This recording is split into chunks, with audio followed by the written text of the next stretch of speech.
Hi there, good noon and welcome to our session on Maharashtra CET. In this session, of course, as you can see, 100 most important VRC questions. We go through the kind of questions that get asked in Maharashtra CET. A bit of RC, a bit of vocab, a bit of grammar, and for a change, I have not really taken you through this aspect because it's usually a part of logical reasoning, but then I realized that the verbal reasoning aspects are the ones that I cover, and because the sessions are usually labeled VARC, I kind of tend to skip them. So I've not done that. I've introduced a few, just a couple of verbal reasoning questions as well, so that you do remember that you're supposed to work on those as well. And maybe I haven't introduced syllogisms today, but maybe we'll put in a question or two on syllogisms as well moving forward. In case you happen to have any question, any concern throughout this session, please use the chat window liberally. If you are new to BYJU'S exam prep, of course, you know what to do, no? Subscribe to the channel and don't forget to press the bell icon. We keep on bringing a lot of sessions. Additionally, we also have an app, and a lot of these open sessions happen on the app too. So make sure that you have that in place as well. So before I take you further, here is something for you to ponder over. So motivation is just like a matchstick, okay? It is there and then it vanishes, but if you have some fuel source, the fire can be kept on burning, and that's where habit, that's where processes, that's where building a kind of lifestyle that takes you towards goals becomes important. So motivation is, I think, overrated.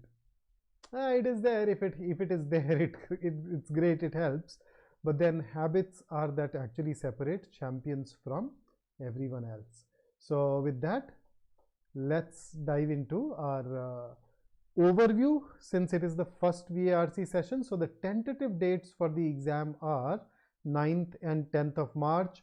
The last date of the registration was 31st of January, but it has been extended to 6th of February. The target score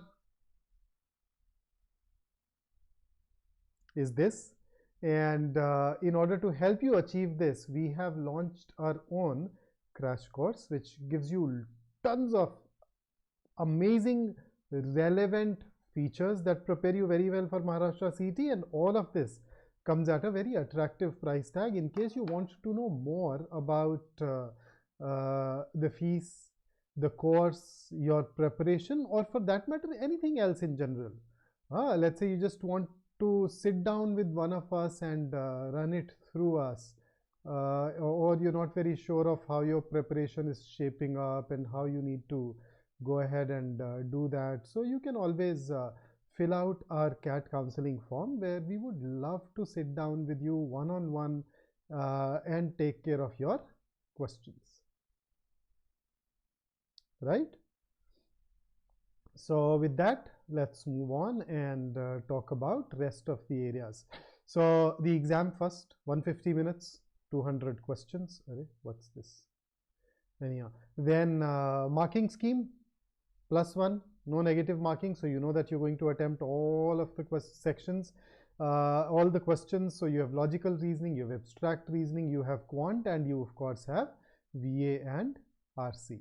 So any questions so far? So I just see good afternoons, which is always nice to receive. So very good afternoon to those of you who are wishing. Within VARC, we get reading comprehension, typically a passage, grammar, vocab, fill in the blanks, at times even para-jumbles. So grammar, you should expect somewhere around 8 to 10 questions. Vocabulary would typically again be significant chunk. Fill in the blanks, para-jumbles, RC, all of them combined would lead to 50 questions. And vocabulary, apart from words, you also need to be good at idioms and phrasal verbs. And in grammar too, you typically get some error identification questions. You also have some sentence improvement questions where they underline a part or highlight a part, and then they ask you to choose for or opt for its appropriate replacement. So that's what you typically encounter. So let's get cracking. Let's dive into our work, and here it is. So starting with a passage for you, here you go. Once you've done reading these couple of paragraphs, let me know and I will take you over to the next part.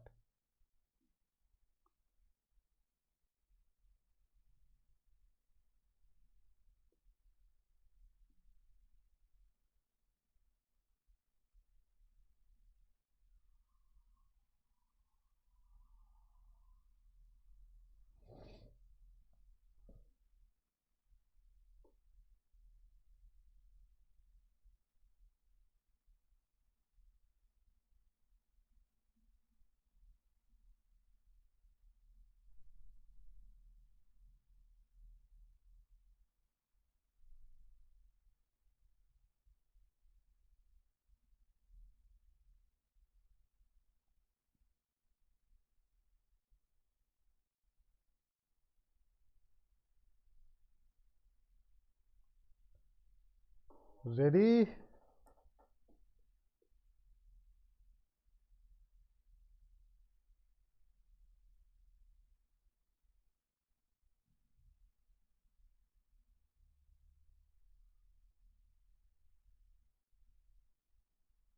Okay, taking you over to the next slide in 5 seconds.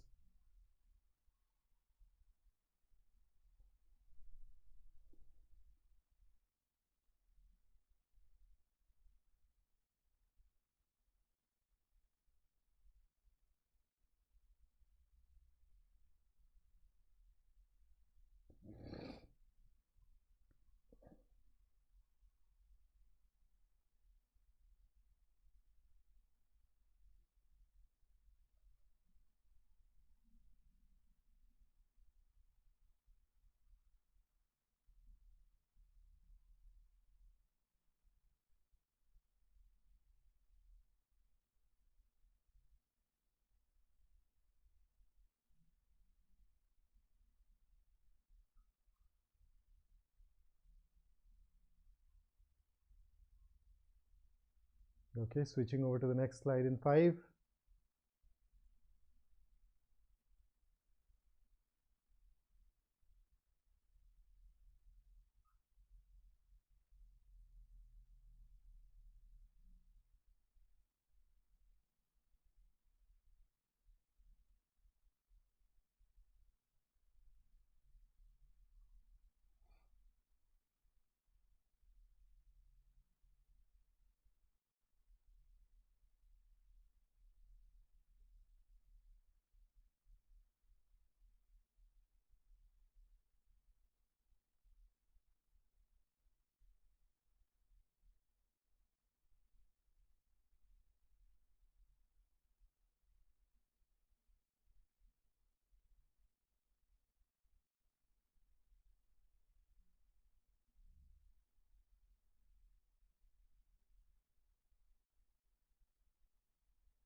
Okay, taking you over to the next.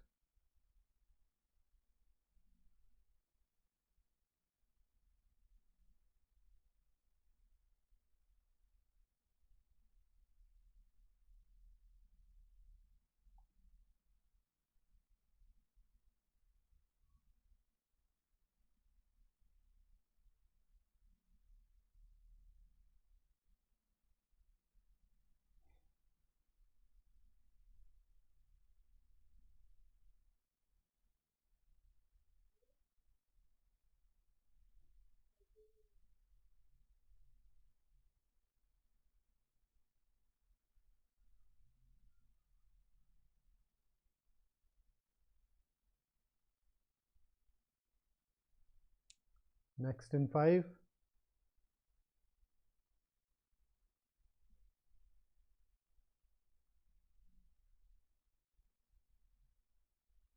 This is the last paragraph.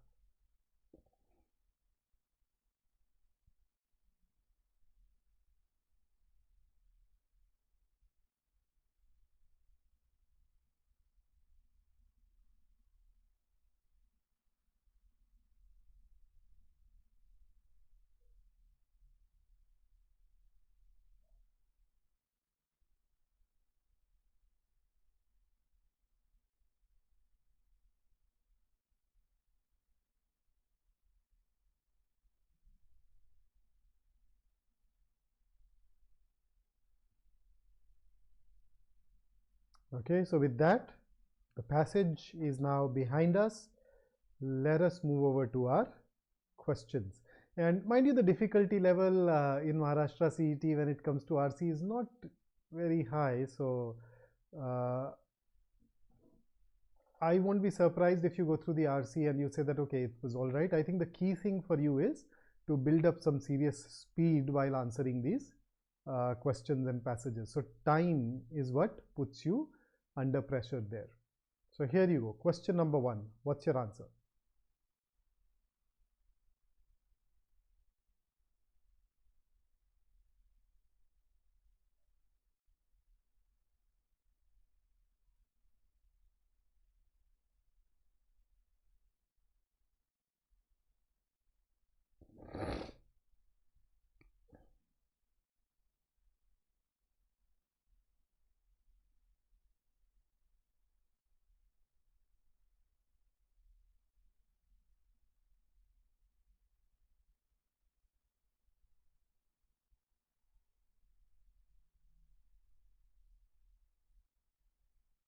So what's your take on this?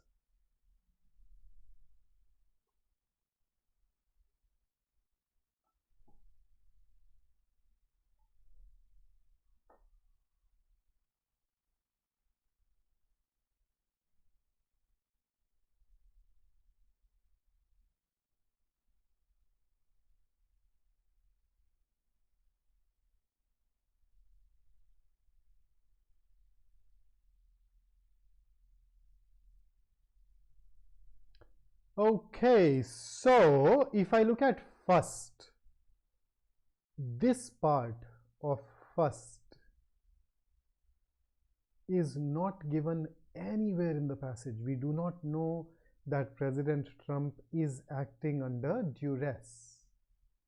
And therefore, first is ruled out, which means that options A and C are also ruled out. Second and third are both true as per the passage. You just need to go back to the fourth paragraph where you will find it, along with, of course, reading it in the given context of the passage. So if you have an overview of the passage in your mind and then you refer to the fourth paragraph, you'd be able to arrive at third as well, whereas second is a running theme. And that is why the best answer to this particular question will be E. This is more or less a specific detail question. So, okay, so whenever we are asked for what is true, it can be either an inference based question or a specific detail question. In this particular case, this turned out to be a specific detail question. And here is the next one.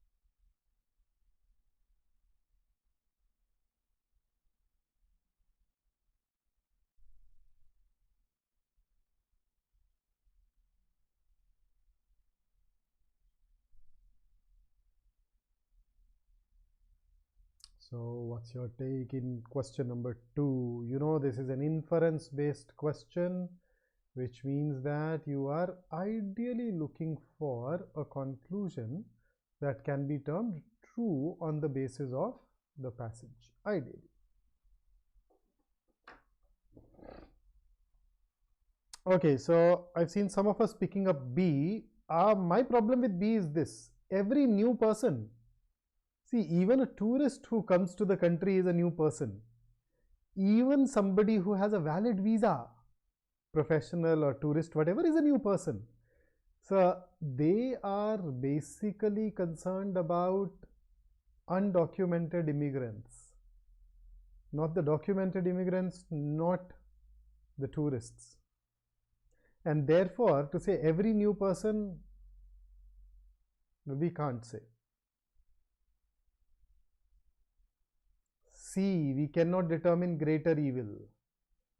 A, we cannot label them as racist on the basis of the passage. Xenophobic, yes. Racist, no. And in D, you again have things that are not mentioned in the passage. So that makes A, B, C and D all can't say or cannot be determined. D on the other hand is true and therefore should be the answer, which I think a lot of us have actually gone on to choose as well. So here is your question number 3. And let me highlight, the author is most likely to not agree. Most of these questions would typically ask you to figure out which of the following the author is likely to agree with. Here I'm asking not agree.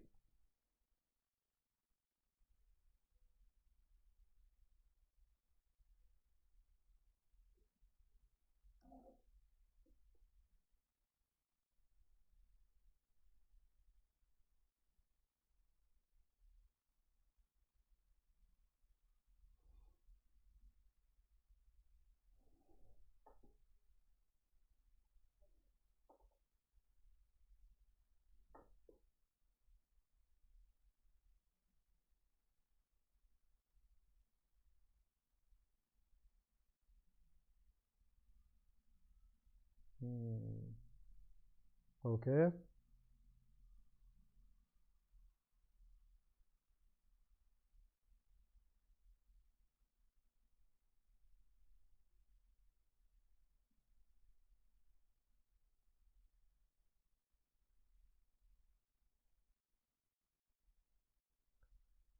So can I say that we are basically looking for things which are not true as per the passage, because anything which is true according to the passage is something that the author is obviously going to agree with.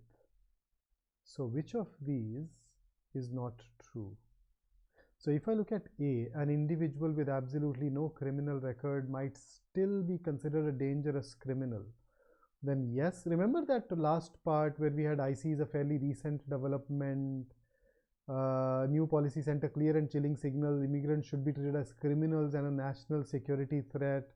So that part actually makes options A and E true. So on the basis of that part, we can definitely label A and E as both true.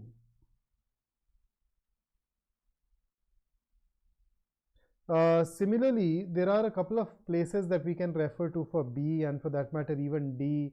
So the passage states it is not an accident that Donald Trump can use ICE and CBP as tools of unconstitutional illegal behavior. It is part of the structural flaw. ICE undermines what we aspire to be Americans, all that. And then there is this part where Trump doubled down and took direct aim at our constitutional order when he tweeted. So on the basis of that, you can actually label even B and D as true. So B is true, D is true. That essentially leaves you with C. So this part, in the hands of human traffickers now, nowhere in the passage. Are they missing? No, it's just that they're separated from their families. Are they missing? No. And therefore C contains information that is extraneous, it is alien, it goes beyond the scope of the passage, and therefore can definitely not be termed true. And because C is not true and the other four are true, I'm going to say that C is going to be the best answer for this particular passage.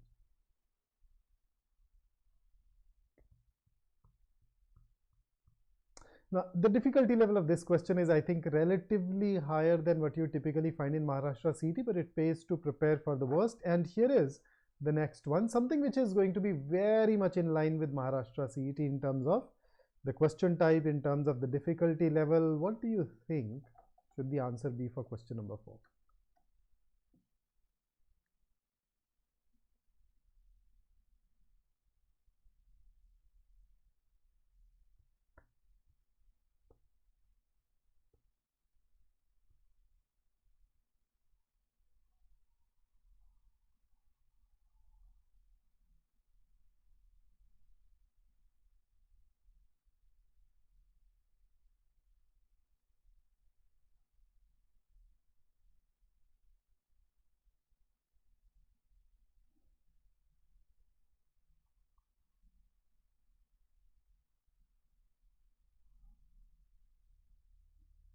Okay, so if you've gone through the passage, you realize that the author is against something.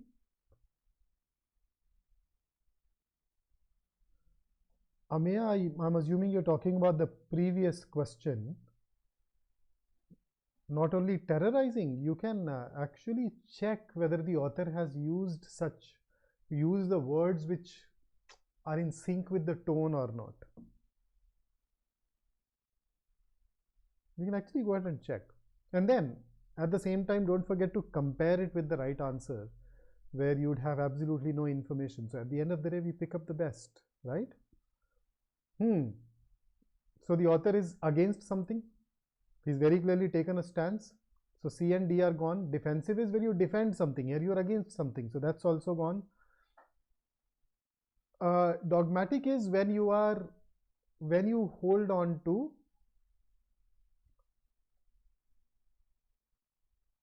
some unreasonable beliefs. So you have some beliefs which are unreasonable, but you're not open to discussion. You refuse to look at evidence that may point to the contrary, those kind of things. Not something that can be said about the author and the passage, and therefore the best answer choice is B. So this here, I think the answer choices were so far away that this question became easy. Okay, and here is the last question based on the passage. Can you look at the most appropriate title?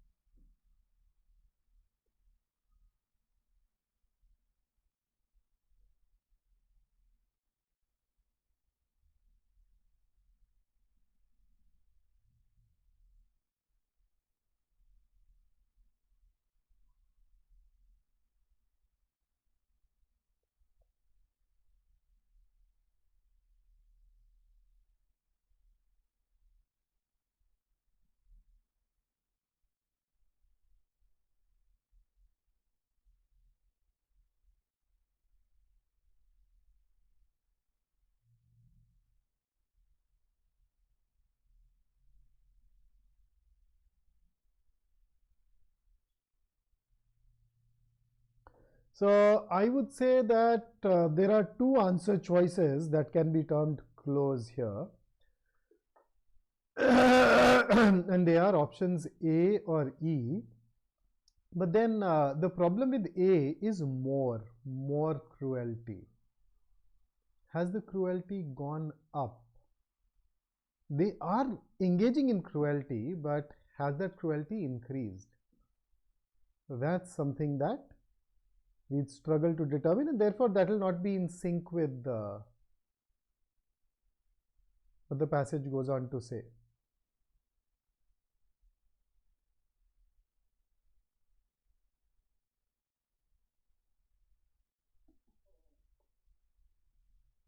So that's one issue.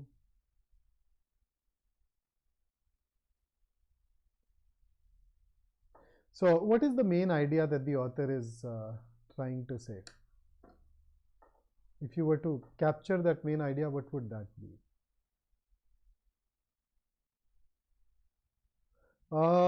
Some of us have picked up D. Trump's administration fuels IC and CBP's despicable behavior. See, the passage very clearly tells us that IC and CBP's problems lies in the way these agencies are structured. Remember right from the George W. Bush times. So by default, that's how they have been structured. So that would help you rule out D and E, because then we are blaming just the Trump regime. Whereas the author says that there are structural issues. And that is why I think the best answer choice will be C. Use the process of elimination. Once again, the difficulty level is higher than what you would expect in Maharashtra CET, but it's good to be prepared for the worst. And with that, now let me take you over to those other question types that you are likely to meet in Maharashtra CET, starting with the sixth one. What say you? What is the most appropriate meaning of the idiom thick as thieves?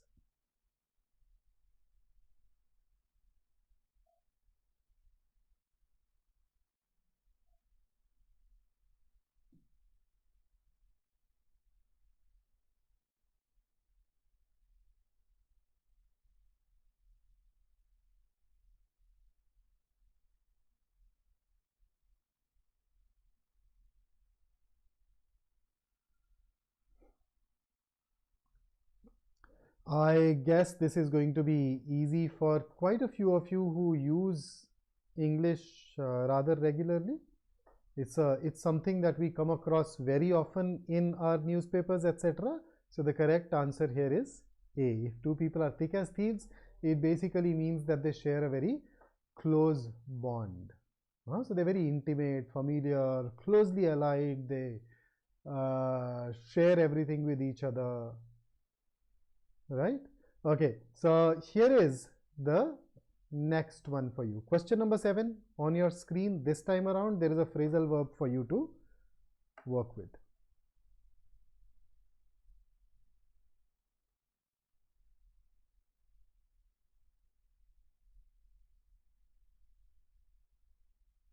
Now, because there is a sentence, hopefully that will give you some extra clue as well.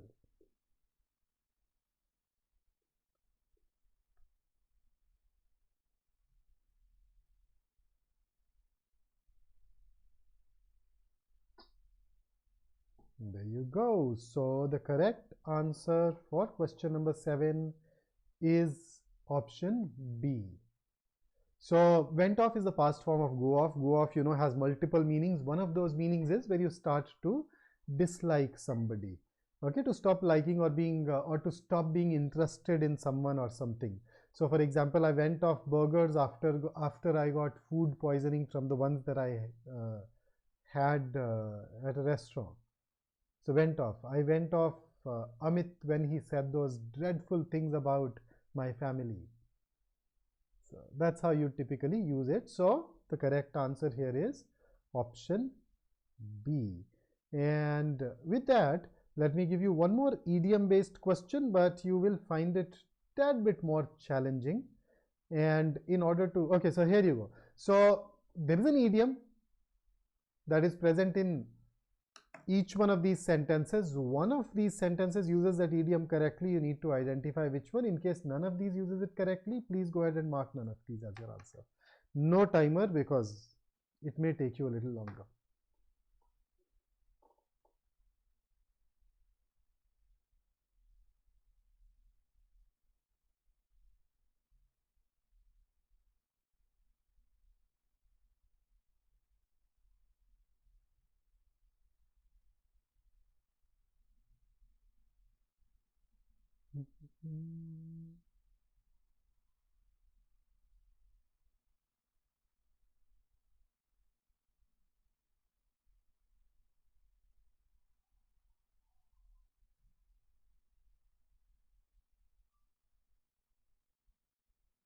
Okay, guys, what's your take on question number 8?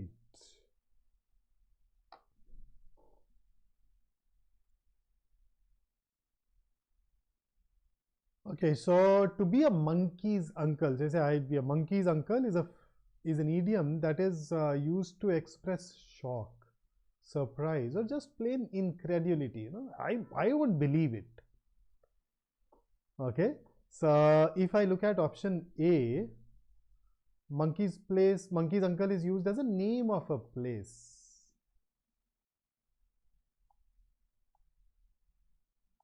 So as name of a place, you notice you cannot term it as an idiom then that becomes a proper noun. So A is ruled out. B can be right. C, once again, C is used for a person. Nope, won't work. I'd rather not be a weird, creepy monkey's uncle. Here it is being used to refer to the characteristics of a person. I think what the person wanted to say here was somebody who's creepy, but that's not the meaning that monkey's uncle has. So C and D are also ruled out. So the only sentence that uses this idiom correctly is B, where you say if the president stays in power at the next election, then I'll be a monkey's uncle. I don't believe. So it's another way of saying that I don't believe this person will be elected again. Okay, here is the next question for you on your screen. Most appropriate antonym for the underlined word, and your time starts now.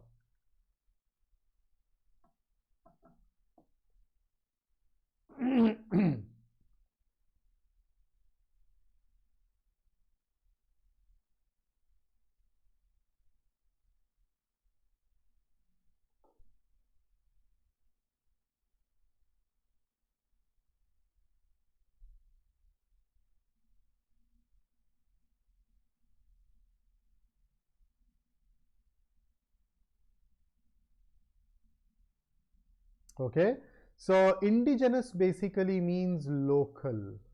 It can also mean in some other context native, and considering that we are looking for an antonym, the answer should be B, something that is not local.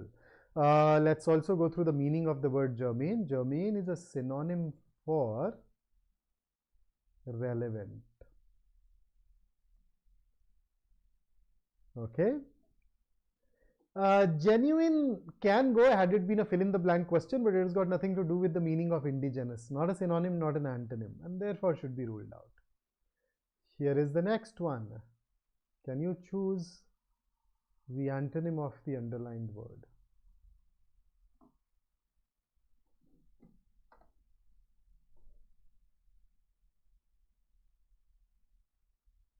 Oops, I forgot to start the timer. Here it is.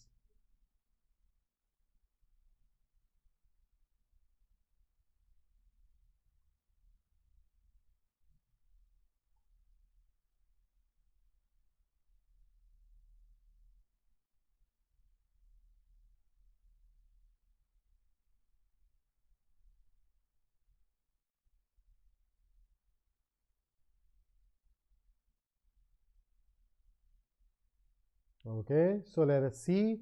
Students made a generous contribution. Generous basically in this context would mean large. What is the opposite? What is the antonym of large? Small. So you are looking for a word that can mean small in terms of money, in terms of contribution. And the word that is given in A, niggard. Niggard basically means miserly. It means very less. So that should be the answer. Limpid means very clear. It is a synonym of lucid. Indecent can definitely not be an antonym. In some context, in fact, it can turn out to be a synonym. So that is your question number 10. And here is one teeny weeny grammar question that tests your understanding of modifiers. Here it is.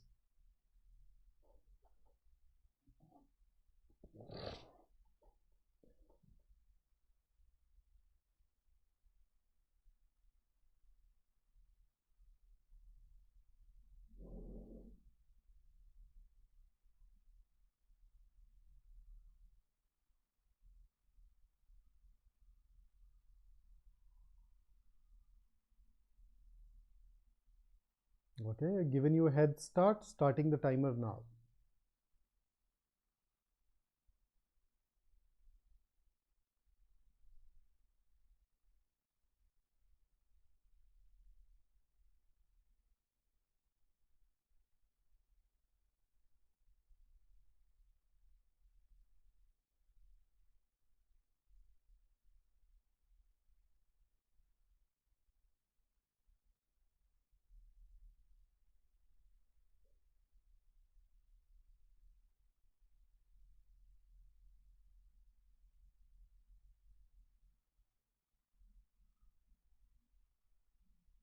Okay, so you know this modifier only has this special trait. It modifies the word that it comes right in front of mostly. So here in option A, it is put before liked. They only liked running. So they only liked. They did not engage in it. So it's like they liked it, but they did not go out for a run. But if you want to say that the sole activity they enjoyed was running, it has to be option D. E is a typical Indian English error where I see a lot of people adding only to the end of their sentences where it means nothing. Here is a sentence that will hopefully help you even further. There you go. Let's just add a sentence, okay, right? Or write a sentence. She saw my new dress. Now let us put only at different places in this sentence. So let's start with this. What if I put only here? Let's put only here. Only she saw my new dress. So she was the only person who saw it. Nobody else saw it. If I put only here, she only saw my new dress. So she only saw. She did not touch it. She did not wear it. None of those things. She just saw it. She saw only my new dress. So there were a lot of people. There were some other individuals with a new dress. She did not see the new dress of anyone else. And then if you put it here, she saw my only new dress. Well, I have a lot of dresses. Only one of them is new. And she saw the one that was new and she did not see any other dress. So these are the 4 places where the use of only would have been grammatically correct in this sentence. And each one of these placements leads to a different meaning. So it is D which gives you the right meaning, the meaning that is sought after by the question stem, and that is why we'd go ahead and mark D as our answer. So for many more of these sessions, please stay tuned to our channel. Additionally, if you want to give your preparation a kickstart, if you want to get a leg up on the competition, you can consider joining our fabulously designed and thorough Maharashtra CET 2024 crash course with all of these features. And in case you have any question, fill out the CAT counseling form. You can sit down with one of us one-on-one, discuss your preparation and this course if you so desire. So that's it from me today. If you liked working with me, don't forget to like this session. And if you want to reach out to me once the session is over, there are all these places where you can find us. So that's it from me today. Until I see you next, stay safe, stay focused, stay in touch, keep working hard. Just a few more weeks to go. Right? Have a great day ahead. See you soon.